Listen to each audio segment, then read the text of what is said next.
अभी तक हम लोगों ने ना मतलब तीसरा प्रश्न तक बना चुका है, ठीक है। अब देखने वाले हैं हम लोग चौथा प्रश्न। देखो अब जो 4 प्रश्न है ना इसमें मतलब 3 तक, चौथा के बाद हम लोग को ना वृत्तखंड का क्षेत्रफल ज्ञात करना है। कैसे निकालते हैं वो आपको याद है। वृत्तखंड का क्षेत्रफल निकालने के लिए पहले तो एक उसको त्रिज्य खंड में बांटते हैं, बनाते हैं। आप जब त्रिज्य खंड का क्षेत्रफल निकाल के उसमें त्रिभुज का क्षेत्रफल निकालते हैं, थोड़ा सा लॉन्ग होगा लेकिन बहुत आसान होगा। अब देखो वृत्त होते कितने प्रकार के, आपको वृत्त का जो प्रकार है, देखो अब त्रिभुज होते कितने प्रकार के उसको थोड़ा सा समझना पड़ेगा। जैसे एक होता है मतलब त्रिभुज को तो 2 प्रकार से डिवाइड करते हैं। एक करते हैं भुजा के आधार पे, एक करते हैं कोण के आधार पे। अब देखो कोण के आधार पे आप पर्टिकुलर एक त्रिभुज को समझ लेना। कौन सा त्रिभुज? समकोण त्रिभुज। समकोण त्रिभुज में ना जो लंब होता है वही उसकी ऊंचाई होती है, समझ रहे हो। तो त्रिभुज का क्षेत्रफल क्या होता है? 1/2 अगुणे आधार अगुणे ऊंचाई ना। तो इसके ऊंचाई के जगह पे हम लंब का यूज कर लेंगे, हमारा काम चल जाएगा दूसरे दिन, ठीक। तो उसी तरह अब देखो ये तो समकोण त्रिभुज हो गया। एक होता है समबाहु त्रिभुज। समबाहु त्रिभुज में याद रखना तीनों कोण बराबर होते हैं और तीनों भुजाएं बराबर होती हैं। प्रत्येक कोण 60 डिग्री का होता है। उसका क्षेत्रफल क्या होता है? समबाहु वाले का होता है वह √3/4 भुजा स्क्वायर। यदि पर्टिकुलर ऐसे आएंगे त्रिभुज तो इसका यूज कर लेंगे, और नहीं तो वही त्रिकोणमिति का यूज करेंगे तब जाके उसको बनाएंगे। बात समझ रहे हो ना। तो देखो सबसे पहले मैं चौथा यहां से हल स्टार्ट कर रहा हूं। देखो क्या बोल रहा है हमारा प्रश्न, उसको देखते हैं। सबसे पहले हमारा प्रश्न बोल रहा है ना कि 10 सेंटीमीटर त्रिज्या वाले एक वृत्त की कोई जीवा केंद्र पर समकोण अंतरित करती है। क्या बोला है? समकोण त्रिभुज है इसमें। तो कैसे? देखो एक 10 सेंटीमीटर का वृत्त है। मैं चित्र पहले बना दे रहा हूं। देखो चित्र आप बना लोगे ना तो जो प्रश्न है ना उसका आधा काम आराम से हो जाएगा। आधा काम मैं समझता हूं। देखो ये है हमारा केंद्र, एक जीवा है, कोई भी जीवा समझ लो, ये जीवा है। ये क्या कर रहा है कि केंद्र पर ना एक समकोण अंतरित कर रहा है। तो मान लो ऐसे, ये ऐसे, तो ये जब कोण अंतरित करेगा तो ये 90 अंश है। बात समझ रहे हो ना। तो अब एक बात बताओ, इसकी त्रिज्या कितनी है? 10 सेंटीमीटर ना। तो भाई ये भी 10 सेंटीमीटर, ये भी तो त्रिज्या है, तो ये भी 10 सेंटीमीटर हो गया ना। नाम लिख लो तो ओ, ये मान लो ए है, यह बी है, ठीक। अब देखो इतना तो बना लिए हम लोग। निम्नलिखित के क्षेत्रफल ज्ञात कीजिए। देखो क्या निकालना है? पहला संगत लघु वृत्तखंड का, यानी कि इस छोटे वाले का क्षेत्रफल ज्ञात करना है, इसको, ठीक है। और किसका पूछा हुआ है? और पूछा है कि संगत दीर्घ त्रिज्य खंड का। अब दीर्घ त्रिज्य खंड का मतलब कि ये वाला भाग ना, जिसको मैं डॉटर लाइन से दिखा रहा हूं, मैं डॉट डॉट करके मतलब जल के जैसे भर दे रहा हूं, यही ना भाग। तो देखो इन दोनों का क्षेत्रफल हमको निकालना है। बीच में जो त्रिभुज ABC OAB है ना, इसको छोड़ देना है। देख रहे हो जो त्रिभुज OAB है, इसका क्षेत्रफल हमको नहीं चाहिए। या तो क्षेत्रफल चाहिए ऊपर वाला का, जिसको मैं बिंद बिंद करके दिखाया हूं, और नहीं तो चाहिए जो लाइनिंग करके दिखाया हूं, इसका क्षेत्रफल। यही दोनों का क्षेत्रफल ज्ञात करना। बात समझ रहे हो ना। तो देखो सबसे पहले मैं क्या कर रहा हूं कि संगत लघु वृत्तखंड का क्षेत्रफल निकाल रहा हूं। कैसे? देखना, सबसे पहला लिखना यहां पे, पहला संगत लघु वृत्तखंड का क्षेत्रफल क्या होता है, इसको सबसे पहले हम लोग जान लेते हैं। फार्मूला वही है। होता क्या है? होता है त्रिज्य खंड का क्षेत्रफल। अब एक बात और जान लेना, इसमें त्रिज्य खंड कौन सा? लघु की दीर्घ। तो यहां पे यूज होता है लघु होगा, क्योंकि हमको लघु ही ज्ञात करना है, माइनस त्रिभुज का क्षेत्रफल, है ना। अब देखो कैसे करते हैं। सबसे पहले हम लोग ना इन दोनों को अलग अलग निकाल के तब घटा लेंगे। बात समझ रहे हो। तो देखो सबसे पहले लघु त्रिज्य खंड का क्षेत्रफल मैं निकालूंगा। कैसे? लिखेंगे लघु त्रिज्य खंड का क्षेत्रफल होता क्या है, वही सेम बात, theta by 360 into pi r square. ये फार्मूला है, रटने की भी जरूरत नहीं है।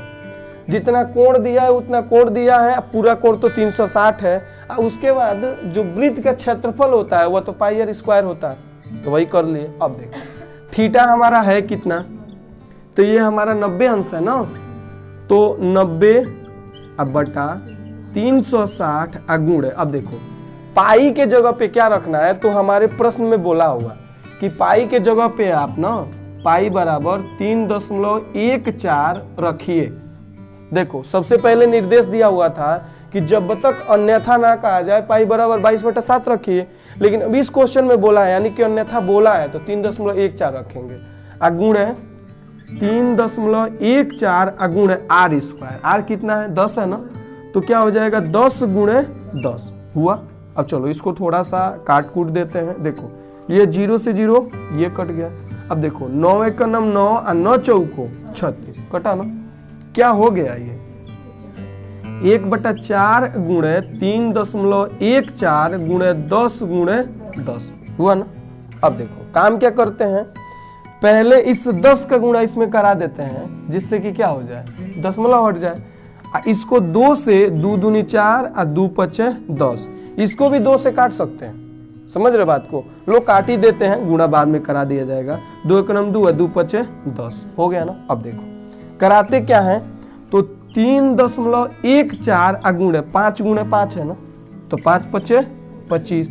अब 25 में 3.14 का गुणा करा लो, क्या होगा देखो 25। अब ऐसे गुणा करा लेते हैं नॉर्मल रूप से, ऐसे आप चाहो तो ऐसे करा लेना 3.14 गुणे 2 5, लेकिन इतना थोड़ा लंबा मुझे दिखने में होता है, और एक बार इससे प्रैक्टिस हो गई ना आपको फिर दिक्कत ही ना होना। देखो इस अंक का पूरा का गुणा कराओ, 25 चौको 100, 100 का 0 हासिल है 10 न, 25 के नम 25 आ 10 35, तो 35 का 5 हाथ में 3 न, 25 त्याई 75 आ 3 78, 78 2 अंक बाद दशमलव चाहिए, क्या आ गया 78.5। अब ये क्षेत्रफल है तो क्या हो जाएगा सेंटीमीटर स्क्वायर, इसका क्षेत्रफल आ गया, कोई दिक्कत नहीं ना है। अब देखो अब जो मैं जब सबसे पहले इसको स्टार्ट किया था ना प्रश्न को, 2 बातें बताई थी, एक समकोण त्रिभुज का क्षेत्रफल और एक समबाहु त्रिभुज का क्षेत्रफल। समबाहु तो नहीं है यह, समबाहु कब होता है जब तीनों कोण बराबर होते। अब देखो ये 90 है तो भाई ये दोनों का योग तो 90 होगा, तो कहाँ समबाहु होगा। अब देखो समकोण कैसे है, क्योंकि एक कोण यदि 90 अंश है ना तो समकोण त्रिभुज है, कोई भी कोण हो उसके सामने वाला कोण होगा, उसके जिस पे बना होगा वो आधार होगा, उधर वाला लंब होगा। तो देखो कैसे करेंगे बात को समझना। लिखेंगे त्रिभुज AOB में, यही है ना AOB क्या है, कोण O बराबर 90 अंश है ना, ठीक। तो लिखेंगे त्रिभुज AOB का क्षेत्रफल। अब देखो क्षेत्रफल होगा, क्षेत्रफल होता क्या है 1/2 गुणे आधार गुणे ऊंचाई ना। तो देखो यहां लिख लेना, सबसे पहले ऐसे करते हैं, पहले मैं फार्मूला लिखता हूं, त्रिभुज का क्षेत्रफल बराबर 1/2 गुणे आधार गुणे ऊंचाई है ना। लेकिन देखो हमको समकोण त्रिभुज का क्षेत्रफल ज्ञात करना है ना, तो लिखेंगे समकोण त्रिभुज AOB का क्षेत्रफल। अब देखो बात क्या है, जब समकोण त्रिभुज है ना तो 1/2 तो ठीक है, आधार तो हमारा 10 ही है। अब यदि इसको आधार लोगे तो ये हमारा क्या हो जाएगा, लंब हो जाएगा, इसको आधार लोगे तो ये लंब हो जाएगा, दोनों क्या है 10-10 ही है, समझ रहे हो ना। तो देखो क्या हो जाएगा 1/2 गुणे आधार। अब देखो जो ऊंचाई होती है ना वह लंब होता है उसका, तो मैं बोला ही हूं इसको आधार लो तो ये लंब, इसको आधार लो तो ये लंब, दोनों 10-10 है, तो क्या हो जाएगा गुणे 10। बात समझे हो ना। चलो काट देते हैं, 2 पचे 10, क्या हो गया 5 10 में 50 सेंटीमीटर स्क्वायर। क्षेत्रफल कभी भी वर्ग स्क्वायर में आते हैं, बात समझ रहे हो ना, मात्रक उसके स्क्वायर में होते हैं। देखो अब क्या करेंगे, यही का लघु त्रिज्यखंड का क्षेत्रफल, लघु, हाँ यहाँ है ना, देखो क्या करेंगे, संगत लघु वृत्त खंड का क्षेत्रफल। अब देखो बराबर क्या होगा, यदि आप चाहो तो इसको लिख लेना, लघु त्रिज्यखंड का क्षेत्रफल माइनस त्रिभुज का क्षेत्रफल, क्या, लघु त्रिज्यखंड का क्षेत्रफल माइनस त्रिभुज का क्षेत्रफल। अब मैं यहाँ डायरेक्ट लिख रहा हूं, देखो कैसे, लघु त्रिज्यखंड का क्षेत्रफल कितना है, 78.50 ना, क्या करेंगे 78.50 माइनस त्रिभुज का क्षेत्रफल कितना है 50, दोनों है सेंटीमीटर स्क्वायर में, है ना, घटा लो 78.50 में से 50 घटाओ, सेम बात है, ये तो 50 होगा ही, तो 0.50।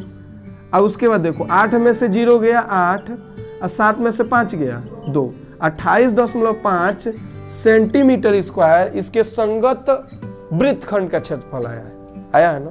अब देखो दूसरा पार्ट हमारा पूछा हुआ है जो आसान है, क्या है, हमसे पूछा है कि संगत दीर्घ त्रिज्यखंड का क्षेत्रफल ज्ञात कीजिए। इसमें तो कुछ ताल झमेल है ही नहीं, क्या करना है उसके लिए, मैं करो बदलना है, देख रहे हो, फीका चलो,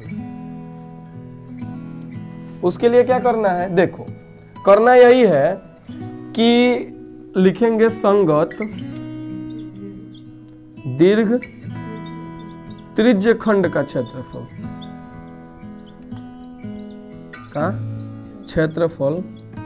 अब बराबर, पहले फार्मूला ही लिख लेते हैं, क्या होता है 360 माइनस थीटा अब बटा 360 इंटू वही बात पाई आर स्क्वायर। देखो 360 तो ठीक है, थीटा का मान 90 पता है ना, मैं बोला हूं कि चित्र बना लिए तो आधा काम हमारा ऐसे ही हो जाना है, बात समझ रहे हो, तो देखो कैसे आधा काम हो जाएगा। अब 360 माइनस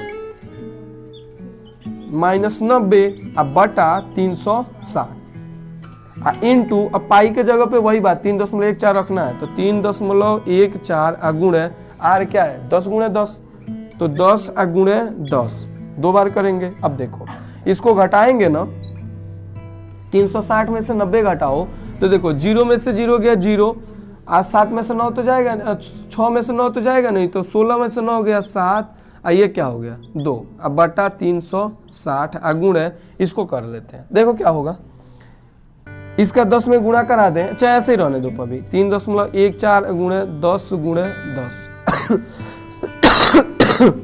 देखो 0 से 0 कट गया, देखो ये कटेगा 9 × 27 ये कटेगा 9 × 4 36 कटेगा ना। आगे देखो क्या होगा, ये कटेगा 2 दूनी 4 2 पचे 10, इसके बाद 2 × 1 2 और 2 पचे 10, पूरे को पहले लिख लेते हैं, ज्यादा घना दिख रहा है, इसको लिखते हैं तो क्या होगा अपना, ये हो जाएगा 3 गुणे 3.14 गुणे 5 गुणे 5। अब एक बात देखो 3.14 गुणे 5 गुणे 5 का गुणा कराए हैं, 78.50 आया है, थोड़ा सा यूज करेंगे दिमाग का, ये नहीं कि बस गुणा कराए जा रहे हैं, समय बचाना है तो 78.50 इसके जगह पे लिख देंगे, बात समझ रहे हो ना। तो देखो क्या हो गया 3 गुणे 78.50 हुआ ना। अब देखो 3 का गुणा करा लो, सिंपल है, कैसे कराएंगे, तो 0 में 3 का होगा तो 0 ही होगा, 5 से 15 है, कहाँ से लाया 1, 8 3 24 1 25, 7 में है 2 और 7 3 है 21 2 23, अब 2 अंक बाद दशमलव है तो क्या हो गया 235.50। यदि आप चाहो तो यहाँ से 0 हटा भी सकते हो, कोई दिक्कत नहीं है, रहेगा भी तभी भी कोई दिक्कत नहीं है। इतना हो गया हमारा सेंटीमीटर स्क्वायर। इस तरह करके इन दोनों जो चौथे प्रश्न में 2 प्रश्न दिए हुए थे उसको हम लोगों ने बना लिया। लेकिन याद रखना कभी भी यदि वृत्तखंड पूछ रहा है तो धैर्यता के साथ पहले तो इसके त्रिज्यखंड का क्षेत्रफल तो निकाल लेंगे, इसमें कोई दिक्कत नहीं है। जहां दिक्कत होने वाला है त्रिभुज के क्षेत्रफल में ही दिक्कत होने वाला, कोई बात नहीं है। जैसे जैसे क्वेश्चन में आता है इसमें मैं उसको ऐसे ऐसे बताता जाता हूँ। जैसे एक एग्जाम्पल का क्वेश्चन है, इसमें सॉल्व तो किए ही हो गया जब मैं बोला हूं, तो उसमें त्रिकोणमिति का यूज किया जाएगा तब जाके त्रिभुज का क्षेत्रफल निकलेगा, बात समझ रहे हो। तो देखो